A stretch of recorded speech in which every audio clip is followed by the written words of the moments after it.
I have a good friend back in Israel who once told me a really good piece of advice.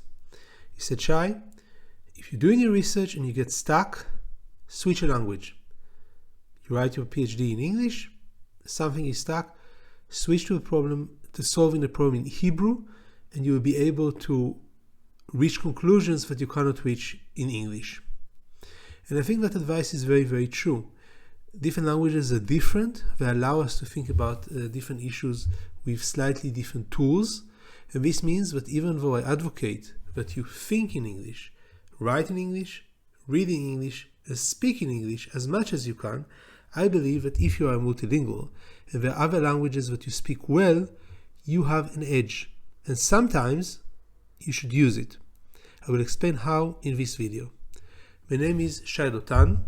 I am Associate Professor of International and Public Law at the University of Copenhagen Faculty of Law, and the purpose of this series of lectures is to help you improve your English and your research skills.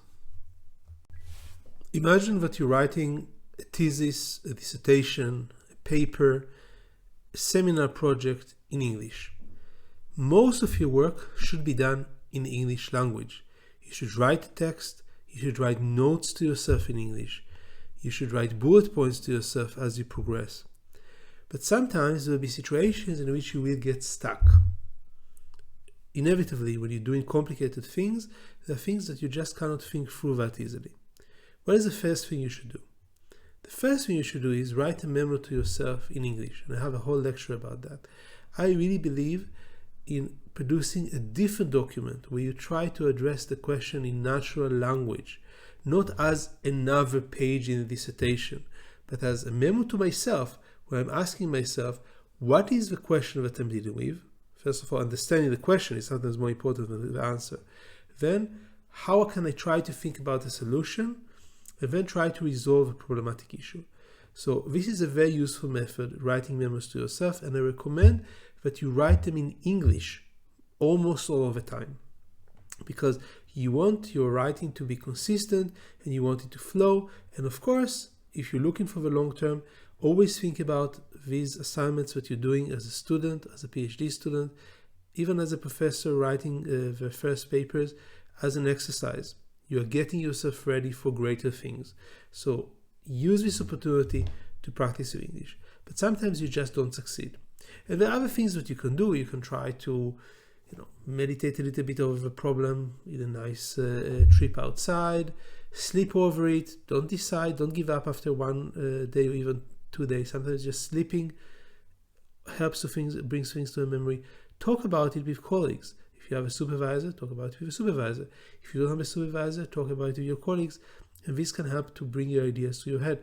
Many times, I need to stress that, many times you get good ideas from other people.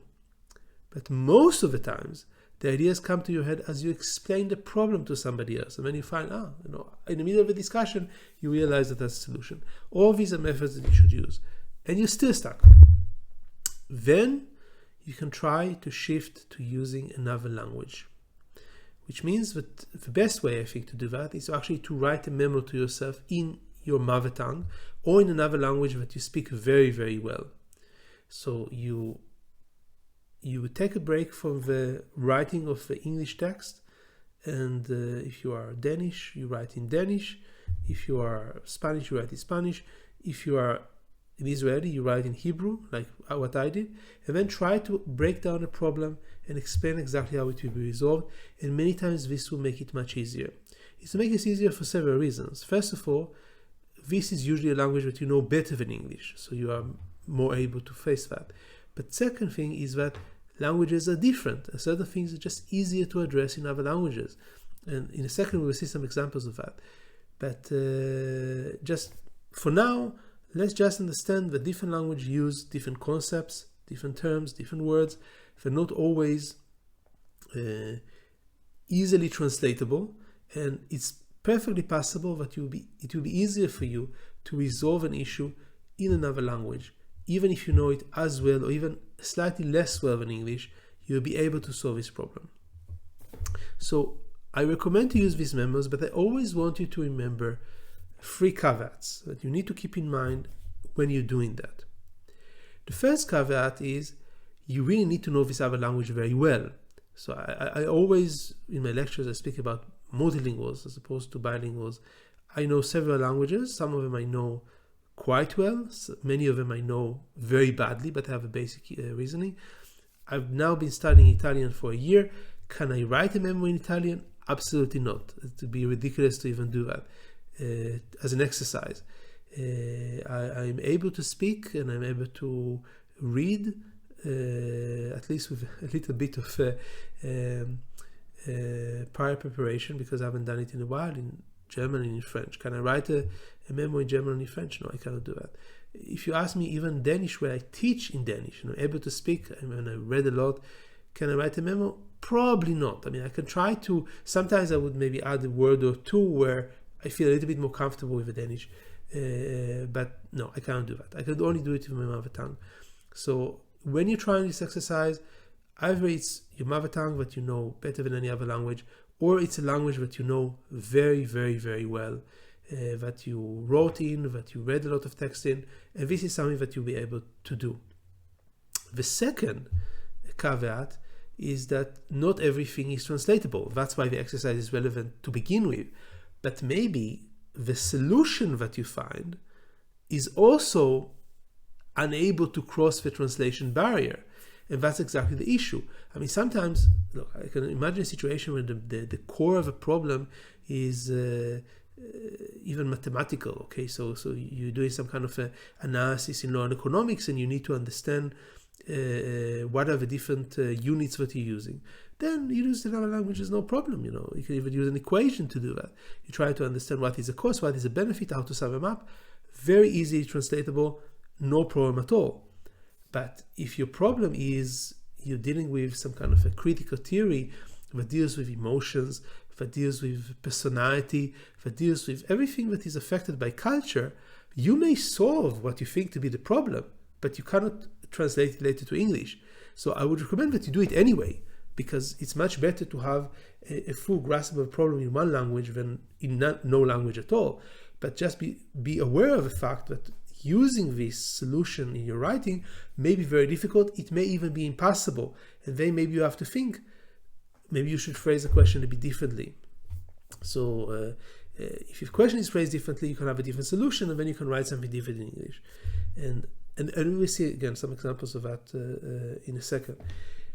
And the third caveat that I want to stress, and I already mentioned that, but I want to make it very, very clear to you, is that doing such an exercise has a benefit. You resolve a problem that is important for you, but it has also a cost, which is you didn't practice in English. So you didn't practice in English to get better. You lost an opportunity to struggle with English to solve a complicated problem.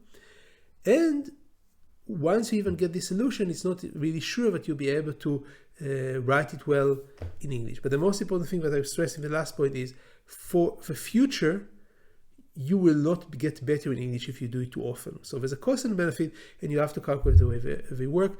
And I would recommend that if you are writing something gigantic like a dissertation, then really this tool should be used no more than 5% of the time.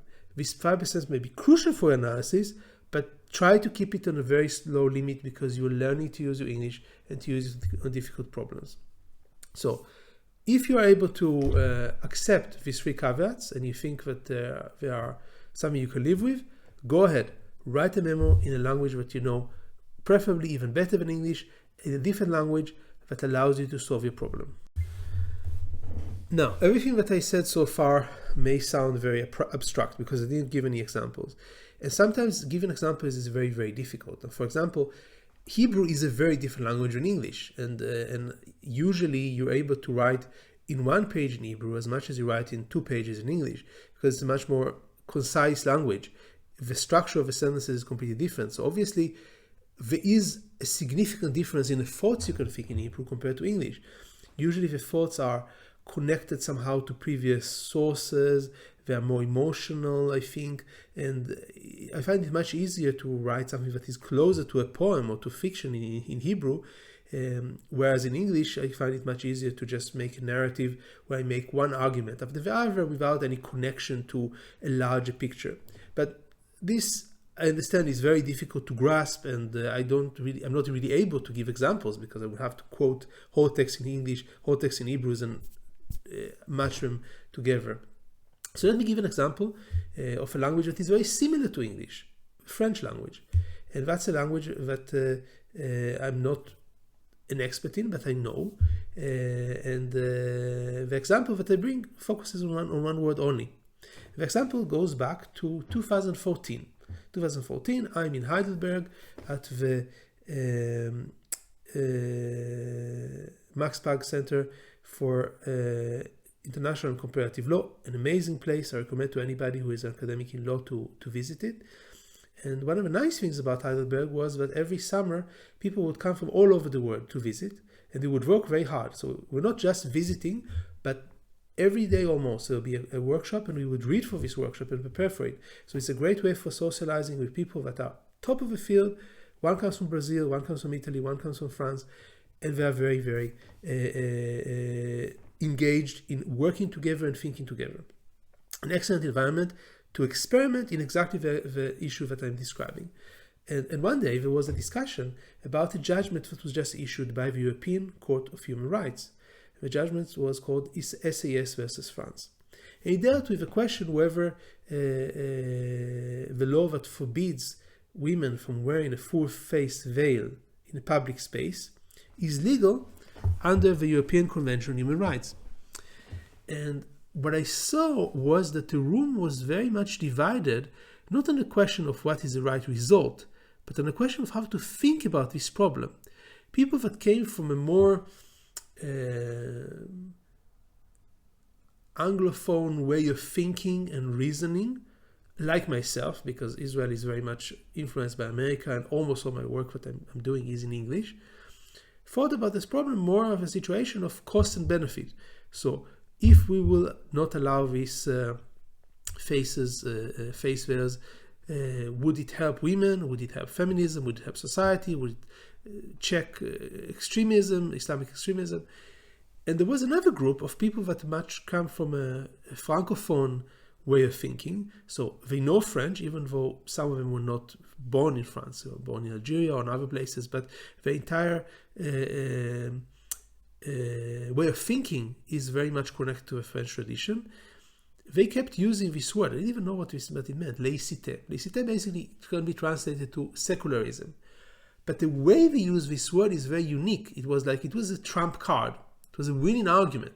So they say, but this is against a certain principle. Now you see, when you're thinking in a very cost-benefit system, there's no principles, okay? You are trying to protect certain utilities that we view as important. And if you think in a way that is very much focused on a certain term that says you have to comply with this principle, your thinking is very, very different. Now, if you think about it from a perspective of philosophy, it's a little bit similar to the difference between utilitarianism, trying to get the best utility, and deontology, which says we try to protect certain values. But it's different. It's not exactly the same. Because the French people were not saying, okay, this is a categorical imperative, we can never go against it. They were just saying, we want to follow this principle that is embodied in one word. So that's something that I really took as important to see the language that you speak shapes the way you think. And the French language is more focused on these terms, these principles that can be used. Now, I think that also the Germans were very sympathetic to that. And the German way of thinking is very much also focused on principles. And many times you have to have, if you write a thesis, it has to be three principles that can be balanced against each other. And you can see it very clearly if you think about the German national anthem, when they're saying Einigkeit und Recht und Freiheit. So unity and law and freedom. So three principles. This is what guides us. It's not that we're trying to reach a certain utility. It's not that we're making a cost-benefit analysis. We're using these principles. So you see, when you know a different language, besides English, you are bilingual or multilingual, you have your mother tongue, there are certain things that you just used to thinking in a certain manner. And sometimes, let's say that you write in a thesis about combating Islamic extremism. Sometimes you would have a good cost-benefit argument. And sometimes it just doesn't work, because these utilitarian arguments eventually hit a brick wall. Because if you follow them too much, you would lead to horrible results or ridiculous results or unacceptable results. So what you need is to try to think about the problem differently. Say, okay, so there's a certain principle here, or three principles here that combat with each other. And if I think about the problem this way, okay, I see a beginning of a solution. I see a winning argument. I see a trump card argument. And that's exactly what knowing another language helps you to do. Even if it's a language that is relatively similar, like French or German, are similar to English. Now, if you know a language that is much different, just like Hebrew, then it happens all the time. So all your logic basically is different. Every verb is not exactly the same. Every sentence is structured in a different way. You're able to find pathways towards a faster solution of certain problems. I want to say another thing that I think is very important to say. The world is changing. Today, it's possible to use tools like ChatGPT to write, and I'm just amazed. I travel in Europe, I talk to scholars, and I see more and more people that are using this tool to actually write the papers. Maybe not fully, but it's getting more and more close to writing it fully. Now, what does ChatGPT know how to do very, very well? It knows how to produce well-written, concise, perfect grammatically text in English. And this used to be the mark of genius for many years. So you don't have to go back hundreds of years. You just go back even 5-10 years. What made people able to make a name for themselves in the humanities or in law or in many of the social sciences would just the ability to sit down and produce 5 or 10 pages that were perfectly written in perfect English, and that's how they made their career. It's not the depth of their ideas or the dedication or the creativity so much. It's the ability to take something relatively basic idea and write it through. Now today, we are still not at the point where this tool is not important, because it's difficult to prompt ChatGPT. We don't know exactly how to do it. Most of us don't know exactly how to do it well. It still needs editing, but this is technology that is just a baby, just think about it. Look at the progress that we've made in the last 2 years. Now project that 5 years into the future and imagine that this progress is exponential. I think that if already today people with relatively little training can use ChatGPT to write 40% of the papers, then in 5 years somebody with proper training would just write everything with that, which is a very sad and scary thought for me, because I think that we would completely lose on the ability to reason through complicated ideas. That's exactly what we did in writing. As I said many times, writing is thinking, and delegating your thinking to somebody else is basically becoming a slave. You say, okay, you can do it better, you can explain to me better the connections between Kant and Rousseau. That's absolutely great, but that used to be the thing that made life worth living for me. Maybe not this particular example, but many examples that are not very different from that. So we eat and we sleep and we build families and we exercise and all that's well and good. But the highest human capacity was trying to take a very, very difficult argument, take it apart, think it through, analyze it. And now a computer will do it better. Now somebody that already did it over life and stops using it once or twice, that's maybe okay. But people that are today just starting university will never do it, never exercise even once, face the full weight of going through a complicated argument in their head without assistance and writing it through. They would lose, I think, a tool that is very important. But again, I'm digressing. Why am I saying all that? Because if the ability to produce a 50-page paper within a month in perfect English would not be a mark of unique intelligence and would not help your career, what would be a mark of unique intelligence and would promote your career? Probably noticing things that other people cannot notice so easily. And here I can tell you that knowing other languages is a great way to do that. Let's give a real example. So when I teach in Danish to my students in a course on philosophy and sociology, one of the terms that comes up many times is Ratsfuerse. So that's basically a term that means some form of sense of justice. You think something is unjust. It's impossible to translate it directly to English. Definitely not in one word. You would have to use several words, and each of them carries its own weight in different ways. So if you're able to do that, if you know several other languages, and you suddenly think about an idea in a different language, and here it does have to be a language that you are absolutely proficient with. I keep getting ideas even from languages that I don't know very well. I think about the term, and suddenly I get an idea that is pushing me forward. This is something that will give you an edge. Now, obviously, I think that within a very short amount of time, probably in 10 years, computers will be able to write, a philosophical thesis better than any human. We are getting there. But for now, the main edge that you have is not being able to do what most of these lectures are supposed to help you do, which is to sit down, write down for an hour, produce 2 pages that are perfect. This skill is still important, and that's why I'm doing these lectures. But another skill would be think about the problem a bit differently, get a new idea, and this you get from other languages. From other languages where you get a term, you try to analyze it in your head, and you see, here I can think about the problem in a different way. So to conclude all of this, as a multilinguals, you have tools of thinking that monolinguals do not have. So you have to be very alert as you use them. Be aware that sometimes using them also will come at the expense of improving your English. But if you use them effectively and you're consciously trying to use them to better your research, you will have a very significant edge over monolinguals.